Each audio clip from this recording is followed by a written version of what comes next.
भगवान भक्ति रे भगवान प्रेम एमती मजी जाइए सुंदर भाव श्री चैतन्य भावधारा नाचुले मो संग बहुत जगन्नाथ सब हाथ घोड़े रखु आप सुस्थ रुहतु सेमती गोटे गीत मो माँ मान उद्देश्य ये सिद्धांत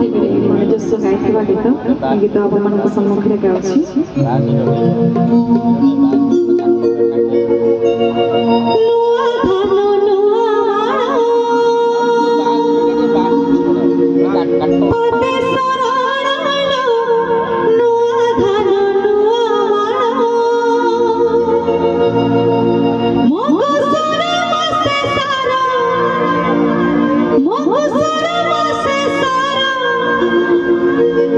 जी संसार मो माँ मैंने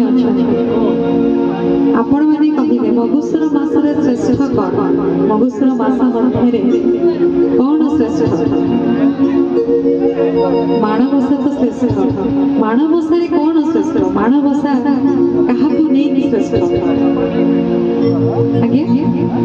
मो माँ मैंने कहे मो माँ मैंने न कही पे पाताली आम जिते अंत्याक्षरी प्रश्नोत्तर कार्यक्रम चली था आप मन मन भावते ये तो गला पाताली ना कि मो माँ मैंने न कही पारे भाई मैंने माँ मैंने पाताली जी तो टे हुड़े हुड़ी आसू